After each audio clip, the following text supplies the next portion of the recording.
Nililalisha huyo mtoto akiwa na wiki moja nje. 1 week. Je, nini ilifanyika? Mateso ilikuwa mingi juu tulikuwa tunalala nje. Nikienda kwa kibarua na niambia mimi ni malaya. Nilikuwa na wazee wengine. Kuona huyu msichana amepata mimba na amepata mtoto, aliwaambia hawatagawa kitu yake hata kama atapata. Ukiangalia hivi unaona kama babako anakuchukia ama nyinyi watoto wenyewe? Mimi naona anatuchukia mimi na brada yangu sana. Hata huwa anasema ati sisi hatutawajisaidia sisi wawili. Yeye inafanya usikie aje akikwambia hivyo? Huwa na feel vibaya. Sababu mimi nashindwa sasa what will I do? Mamangu hapa anatishana na maisha yake. Nashindwa venye tutagrow up. Sasa naona sasa hivi niko na mtoi. Sasa nashindwa atafanya nini?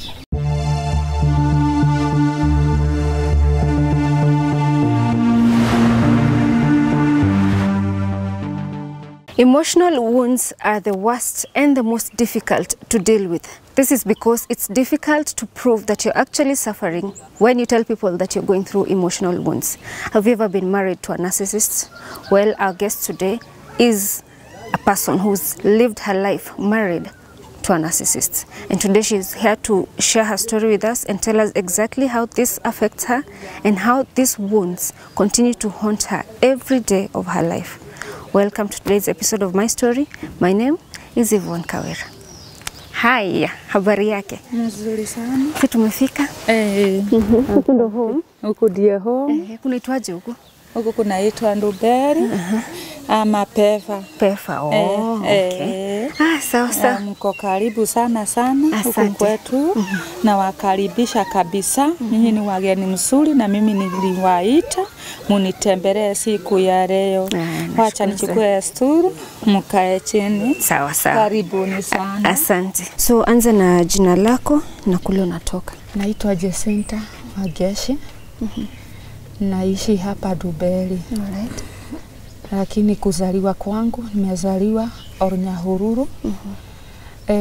Pande ya Laikipia. Lakini kutoka kwetu sana tulitoka pande ya Nyeri. Tukaenda sasa Laikipia. Na huko ndio wazazi wangu wako. Na niko na baba na niko na mama. Mpaka kwa sasa? Mpaka saa hii. Okay. Niko na hawa na wako uhai. Kutoka hapo kuzaliwa kwangu mimi nilikutana na mashida mbalimbali. Nikaingizwa kwa shule, nikasoma. Nilisoma hadi study 4. Sikuweza kuendelea mbele. Juu mama yangu alikuwa na shida kali sana. Tulisaliwa tukiwa 11 na tulikuwa na shida kwanza sisi wa kwanza. Mimi ndiye wa kwanza msichana, lakini wanaume ndio wengi. Mbele yangu kuna wanaume. Kutoka hapo nikaanza kuajiriwa. Nikaajiriwa mara ya kwanza mahali kuenda Nakuru. Nikaajiriwa mara ya pili Nyahururu. Na mara ya tatu nikaajiriwa na Karau kwa baba yangu. Na hii ni kazi tu ya nyumba? Ni kazi tu ya nyumba. Hiyo yote ni kazi ya nyumba. Kutoka hapo nikiwa Karau nilisikia nikiwa na shida kali sana juu. Walikuwa wameniambia nisaidia. Lakini hawakunisaidia. Nilikuwa natoa kazi gumu sana hadi ilikuwa inanishida na gojeka sana. Juu huyo baba yangu ni kama alikuwa ananitesa sana. Juu alikuwa na uwezo, yeye alikuwa na pesa. Kwa hivyo angeweza kunisomesha mimi mwenyewe, lakini mimi sikuweza kusoma hivyo.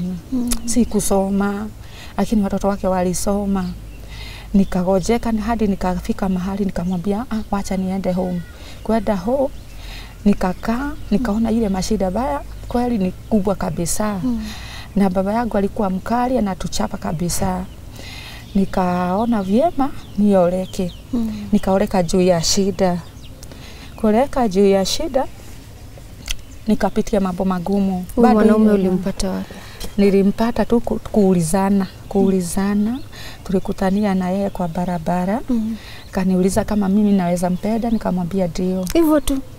Nikamwambia ndio tu. Na nikaoleka. Kuoleka nikapata mtoto wangu wa kwanza ni msichana. Nikarudi nikapata mtoto wa pili ni kijana na nikapata mtoto wa tatu. Na kuoleka hiyo ilikuwa shida kwa hiyo boma. Juu kuoleka nikapata mtoto wa kwanza na wa pili, shida ikaanza na ilikuwa kali too much. Juu sasa tulikuwa tunalala njaa. Huyo mzee alikuwa anaenda kazi, anakuja, ananichapa, anapeleka pesa kwa mama yake. Mlikuwa mnaishi compound the same na mama yake? Ni compound, sio bali. Okay. Sasa kukaa hivyo nikaanza kufikiria, nilikuwa na stress kabisa. Mpaka niseme ukweli, ni kama nilikuwa nimetupa fahamu kidogo. Juu ya stress. Kuchapwa, watoto wanalala njaa. Hiyo season nilikuwa naye, ilikuwa mzito sana. Juu nilifika mahali nikaanza kuoneshana mahali nitazikwa kwa kaburi. Wow. Nishikwe kwa kaburi. Juu sasa watoto wanalala njaa. Nachapwa, nikirudi kwetu ni shida. Nitafanya nini? Nikakaa hapo. Nikichapwa nalala nje, nikichapwa nalala nje hadi mama yake ananilaani.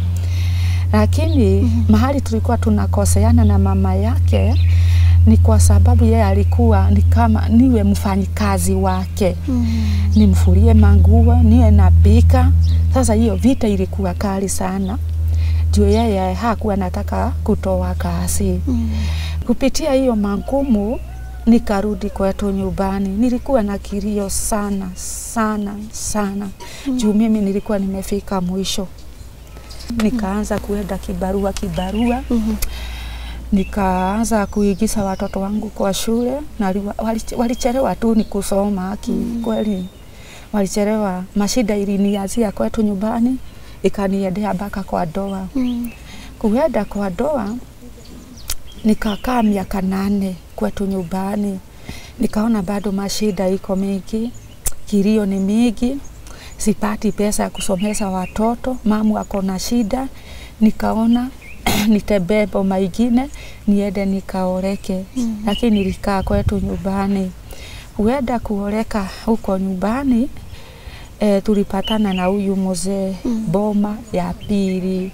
Kwa hivyo mimi sikuwa nakaa na wazee wawili kwa boma. Ni boma ilikuwa kando na hii kando. Kutoka hapo nikawa niko na shida kubwa kabisa. Nikaanza kilio tena. Ni nini inafanyika kwa hiyo? Sasa saa ile nilienda nikaoleka na huyu mzee. Nikole nilimwambia niko na watoto 3. Na akanipenda, tukaoana na tukakaa. Kukaa ni kama alidharau watoto wangu. Alianza kunitesa nikiwa na hiyo watoto. Nikateseka kabisa. Nikaanza kusaa tena. Juu mimi family plan ilikuwa inaniharibikia. Na breed, roho inakibia, damu inakibia, nikawacha nikakaa hivyo. Nikamzalia mtoto wake wa kwanza. Hapo ikakuwa ni pagumu kabisa. Juu sasa kama nikuletea hawa chakula ilikuwa ni gumu. Na nimepata mtoto wake wa kwanza. Kupata mtoto wake wa kwanza nikamlelea. Mtoto huyu alikaa nyumbani hadi nikampeleka shule. Nikapata mimba ingine ya pili. Kupata mimba ingine ya pili nikapata kijana. Lakini ilikuwa mateso juu. Nililalisha huyo mtoto akiwa na wiki moja nje. 1 week. Juu ya nini? Nini ilifanyika? Mateso ilikuwa mingi juu tulikuwa tunalala njaa. Nikienda kwa kibarua na niambia mimi ni malaya. Nilikuwa na wazee wengine. Na niambia mambo mengi. Pole. So hataki utafute kazi? Kutoka hapo pata mtoto wangu wake wa pili. Nikaachiliwa na mama mwingine kwa boma ya nyumbani. Nikaanza kumfulia nguo nikiwa na 1 week kupata mtoto kijana yake ya pili. Na huyu mzee sio kiwete, ni mzima. Hakuenda kazi, alikuwa anapata kazi ya kulima, kujenga, lakini hakuwa ananisaidia hata kidogo. hata kidogo. Juu alikuwa anaenda anakunywa pombe, alafu anakuja anatoa vita nalala na watoto wangu wote. Ananiambia wewe ni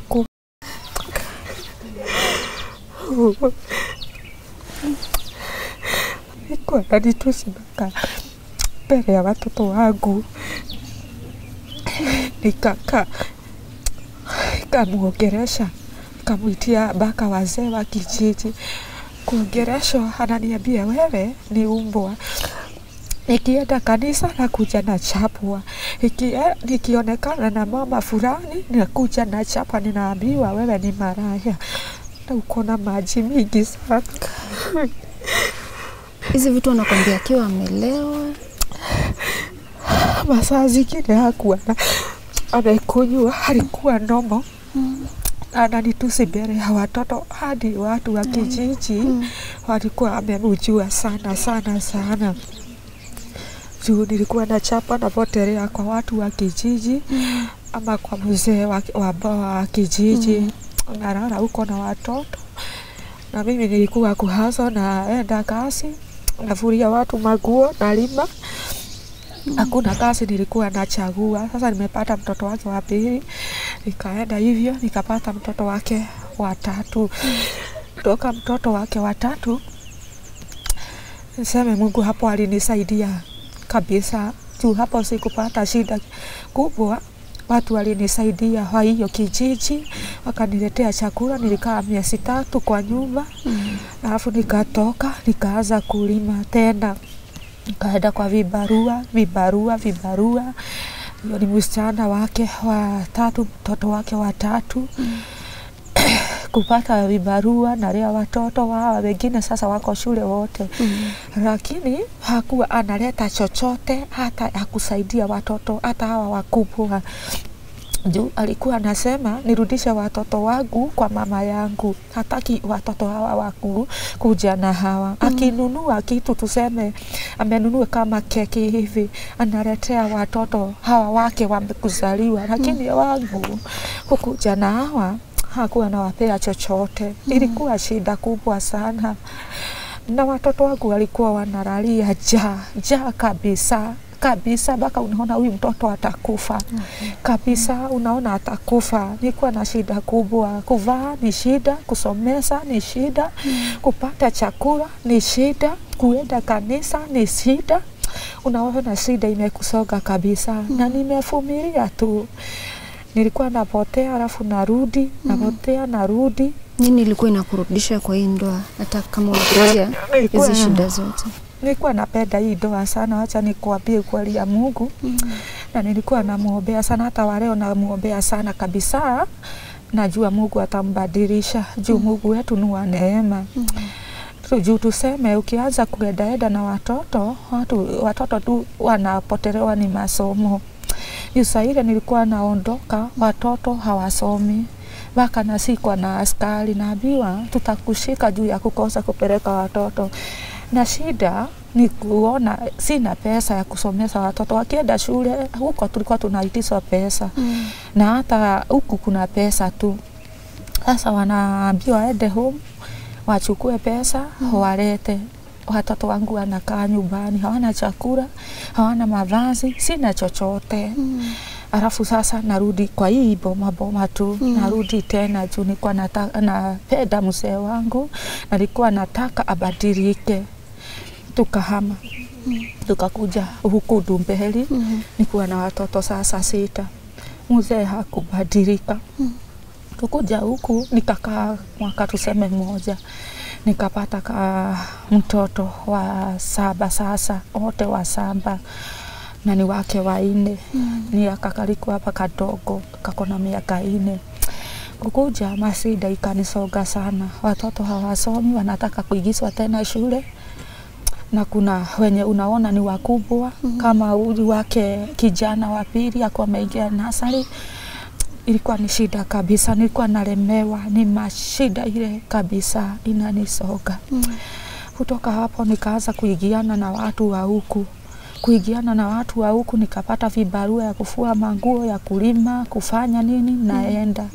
Lakini hata nikienda huko alikuwa ananiambia, toka uende, wewe ni maraya, wewe uko na wanaume. Nikienda kanisani ananiambia, wewe aki unaumbiwa ni hawa mapastors. Aki ananitukana vibaya mbele ya watoto wangu, mpaka nashaka nashindwa nitafanya nini. Lakini si kutoka juu ya hiyo, kuna shida kubwa. Nikaanza kulima, nikapata mtoto sasa wa 7. Kukula ni shida, kukaa ni shida. Nilivumilia tu. Kutoka hapo nikalea huyo mtoto, bado hajaenda shule hadi wa sasa. Amechelewa kidogo tu, nilikuwa nimekosa pesa ya kumsomesha. Pole sana. Hizi vitu zote unapitia zinakuaffect aje kimawazo? Kwa sababu of course mtu akishinda akikwambia vitu every time, ni kukutusi, kukukemea, zinakuaffect aje? Ilikuwa inani affect juu mimi nilikuwa nimefika mahali nikajiaga mimi mwenyewe, nikasema wacha nijiue ama nipatie watoto wangu. Kama kuna mtu anapenda mtoto, nilikuwa nimesema nitawapatiana, ila mtu akuja wachukue, mimi nijiue. Juu sasa niko na mashida kubwa, kuwapatia chakula ni shida, kusoma ni shida, mzee ni stress, kanisa unaenda ni stress, mpaka unashindwa utakuwa ukipotelea wapi. Ukienda kwa watu kuongea na watu, anakuambia wewe uko na wazee. Mpaka unaona ni afadhali ukufe kuliko uishi uhai. Lakini Mungu akanisaidia, si kujiua. Nikalea sasa huyu mtoto huyu mdogo, kumulea, tukakaa hadi ananitusi, nasikia na kutusi, anaenda kibarua, hanisaidii, sio maguo. Acha nikwambie hivyo, huyu mzee wangu hajawahi ninunulia kitu ya mtoto, hata kama ni na 1. Mama guo aseme amekuja na guo 2, 3. Na sio kusema ati hana mama yake. Mama yake, naenda kwake, napotelea kwake, napigwa. Ananiambia utarudi kwenyu nyumbani. Ananichapa ile baya kabisa. Nakaa kwake tu, navumilia. Napotelea kwao nyumbani, naambia mama yake anamuongelesha hadi mahali mama yake alisema, mama Shiko, sasa vumilia juu hii kijana yangu nimemuongelesha habadiliki hata kidogo. Na sasa sijui nitamfanya nini. Kwa hivyo ameongeleshwa kabisa. Sisemi mama yake mimi ni mbaya, amenipenda kabisa, hata ni mzee kabisa saa hii. Hata amegojeka. Kwa hivyo hiyo yote, mambo yote napitiaga, mama yake huwa anajua na anakusupport. Na ananisupport. Kwa hivyo mama yake ni mzuri, lakini hana pesa ya kunisaidia. Hata kitu ya kusaidia hata watoto wangu inakuaga ni shida. Kwa hivyo ni mimi najitegemea, ni mimi baba na ni mimi mama. Ukiangalia hivi vile umepitia hizi shida zote, na vile hata vile unateswa na bado unaishi kwa hiyo ndoa, kabisa, nini inakupatia nguvu ya kuishi kila siku, kuendelea tu na hii maisha? Mimi kile kinanipatia nguvu kabisa ni maombi. Na ni kusema nimeokoka. Sio mchezo, mimi nimeokoka. Sasa ile mimi naomba hivi Mungu, naambia Mungu nipe kuvumilia tu. Mbadilishe, kwa sababu wewe ni Mungu ishiye juu mbinguni. Najua huwa unabadilisha watu Mungu. Naona umewabadilisha hata huyu wangu. Utakuja kumubadilisha na utakuja kutuinua na utakuja kutubariki, kwa sababu wewe unaweza. Kutoka hapo hivyo nikilea huyu mtoto wangu wa 7 sasa, kweli nimepitia mashida, watoto kulala njaa, watoto kukosa kusoma. Hadi huyu wa kwanza hakusoma vizuri juu mashida ni mingi hivyo. Hawana chakula, hawana mavazi mzuri, sina mtu wa kunisupport. Hata nikililia watu wa kwetu nyumbani hawezi wakanisupport juu hawana kitu. Sasa alifika form 1 hakuendelea. My name is Meli Wanjiru. Now you've studied up to what class? Niliacha shule form 1. Okay, form 1. Ni kwa nini ilifanya usiendelee na masomo? Ni pesa zilikosa. Okay. Na after that kukafanyikaje? Pesa zilikosa. Sasa mimi nikaanza stress. Na sasa niliona mamangu venye ako na stress nyingi, naona venye anaishi. Yaani babangu, naona sasa babangu alikuwa anatutishia sasa hivi, anatuambia sasa sisi si wazuri, mimi na bradhangu. So hata hako anatu understand. Sasa kwenye niliacha shule alianza kunikelelesha. But alikuwa anajua vizuri ni pesa zinakosa. Kufika form 1 juu ya mashida, akaenda akaoreka mahali na yeye akateswa kama mimi. Ameanza kupitia kuteswa, akatupwa na mimba. Nikachukua ule mtoto wangu Yvonne, si kumtupa. Akaanza kuenda mbele, mimba imekuwa kubwa. Uchungu ikafika ya kuzaa mtoto. Nikapeleka hosi, akaenda akazaa kijana. Mungu akanisaidia, nikamtoa, alipatia Kiambu, nikamtoa, nikakuja. Nikaanza kumpea chakula nini, na ilikuwa gumu kumpatia chakula. Ujue ni mimi na mavazi ya huyo mtoto, nini kila kitu. Si kumtupa, namuongelesha, namwambia Wanjiru wangu, sitaki upitie ile mambo mimi nimepitia magumu. Nilikuwa namwambia namna hiyo, lakini hata baba yake alikuwa amemtukana, namwambia hataki yeye kwa hii boma. Juu amekuja na huyo mtoto. Nikamwambia hataenda, hatutatupa mtoto. Huyu mtoto ni wangu, vile nilisawa wengine, hata huyu ndiye amezaliwa. Kwa hivyo nimeshika huyo mtoto, ako hapa, tuko na yeye. Alafu huyu kijana wangu wa pili, hata yeye hakusoma hivyo. Alisema hatasoma juu niko na shida kubwa, wanalala njaa, wako na mateso kubwa, baba anarawaani. Kwanza kuna mahali alifika kuona huyu msichana amepata mimba na amepata mtoto, aliwaambia hawatagawa kitu yake hata kama atapata. Kwa hivyo ni kama Kurani watoto. Kwa hivyo hiyo ni kama shawa disoni sasa. Hawataki hata kidogo. Alikuwa anawaambia, na hiyo ni kitu baya niseme hivyo duniani kote. Hata ukiwa mzee usiwahi ambia watoto wako namna hiyo. Juu alikuwa anawaambia mtakuwa nyinyi wa kwanza, mtakuwa mkisaidiwa na watoto wa nyuma. Kwa hivyo watoto wa nyuma watabarikiwa. Mtakuwa meiti. Pole mami. Si watakuwa meiti yao. Ati hawatajisaidia hata kidogo. Na uhusiano kati ya hawa watoto wakubwa watatu na hawa wadogo, ukiangalia kama mzazi unaona uhusiano wao kwa aje? Wana hizo vitu zinaingia kwa akili zao?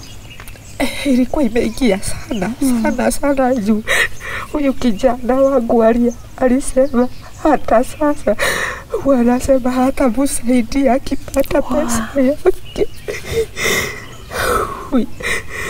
Hata msichana juzi, hata saa ile nyumba hiyo alikuwa amesema hata saidia baba yake juu ya hiyo matusi.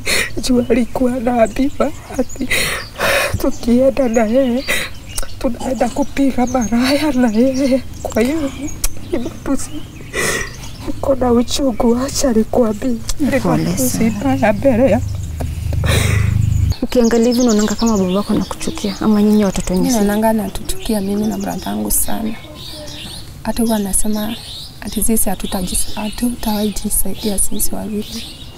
Yeye inafanya usikie aje akikwambia hivyo? Huwa na feel vibaya. Sababu mimi nashinda sasa what will I do? Mamangu hapa anatishana na maisha yake.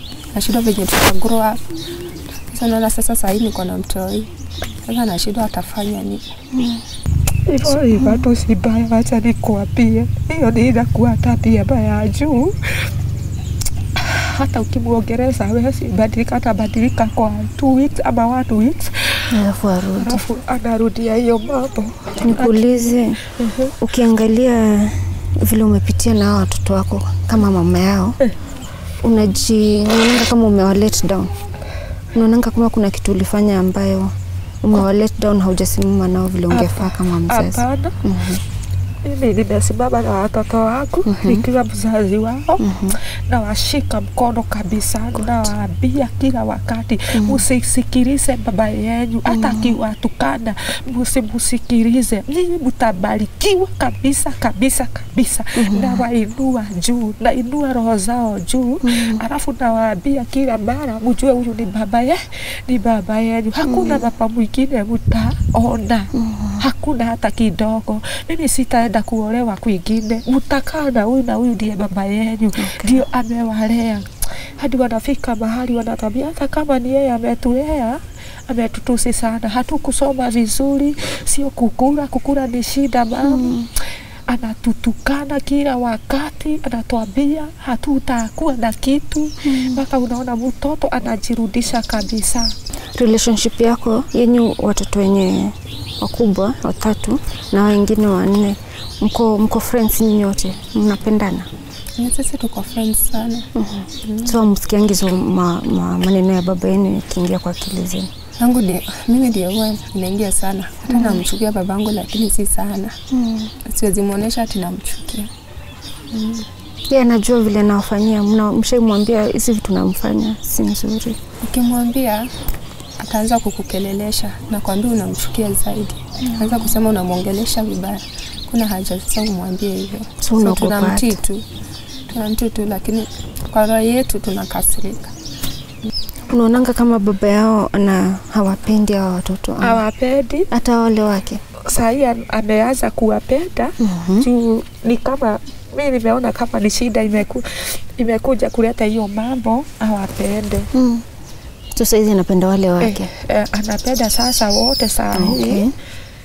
Juu haongei sana saa hii. Hata saa hii atukanani sana, saa hii ametulia kabisa. Naona ametulia. Na ana support family kichakula nini? Saa hii hata tuseme akienda mahali akipata pesa ni kama analete, saa zingine analete, lakini saa zingine anaenda anaikunywa. Kwa hivyo ni mimi tu baba, hakuna kitu amenisupport naye. Kitu yote ni mimi. Kama huyu mtoto mdogo bado hajaikia shule hivyo, na kamefika kuingia kakona miaka 4. Niko na msichana ako standard 8, anataka kusapotiwa ndio aende secondary mwaka ujao. Kwa hivyo mimi niko na mashida mbalimbali ya watoto. Shida ni watoto mimi na boma. Juu watu wanapitiaga mambo magumu, na wengine wamesema wanapitia lakini hawana mashida ukiwaangalia. Lakini mimi nimepitia juu. Wacha nikwambie, watoto wangu wamekula shida kutoka kuzaliwa kwao. Hawajui tuseme kukula vizuri ni aje. Ni saa hii wanakula vizuri. Saa hii tu. Saa hii ndio wanakaa vizuri kidogo. Na wacha nikwambie wamepitia magumu. Hadi mtoto wa huyu wa 3 alikuwa ni kama angekufa akiwa mtoto mdogo. Juu tulikuwa na mashida, kukula chakula ni shida. Na saizi vile unashare hii story, unataka sana sana usaidiwe kivipi na Wakenya ambao watakuwa wanatazama story yako? Msikilizaji, naweza omba sana munisupport na watoto wasome. Na hata kama Yvonne ningepata mahali ya kukaa na watoto wangu, sio kwa plot, niseme ni kwangu, boma yangu, ningefurahia sana. Ningewaomba tu munisaidie vile mtaweza kusomesha watoto. Hadi mahali ya kukaa ni shida. Hii nyumba ndio nakaa. Kiangalia tuko na mashida kidogo. Na saa hii nashukuru Mungu kabisa. Juu tunaona chakula, hatulali njaa. Unafanya kazi mahali? Naenda kibarua ya kulima, kufua manguo. Na huyu mtoto wangu hana kazi. Na kwa miaka ngapi saizi ule wa kwanza kabisa mwenye akona mtoto? Akona 22. na hata kijana hana kazi, anaenda kuhaso, analete, tunakula hivyo. Okay. Lakini wacha nikwambie hivyo, ni sasa tukikuja hapa tuseme date 18 tena ikakuwa shida kabisa msikilizaji wangu.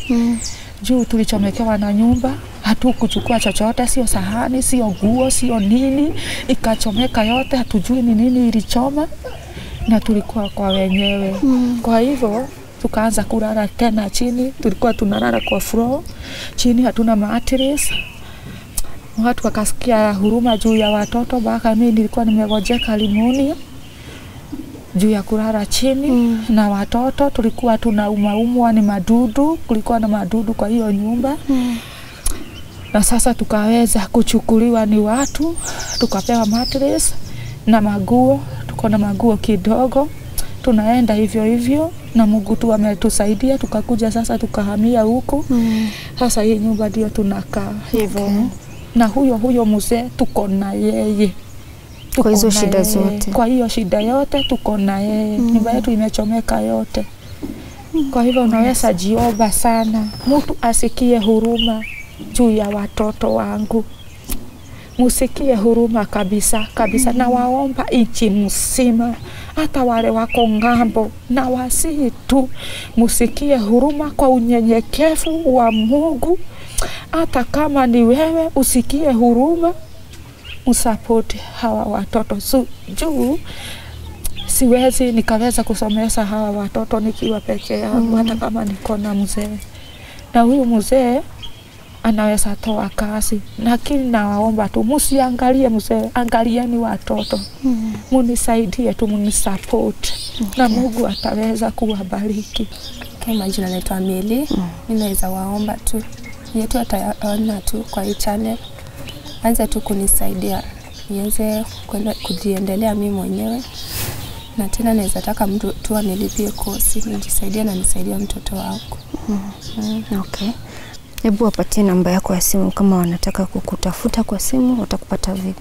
07 17 97 15 82 07 17 97 50 82. Jina ni Jacinta.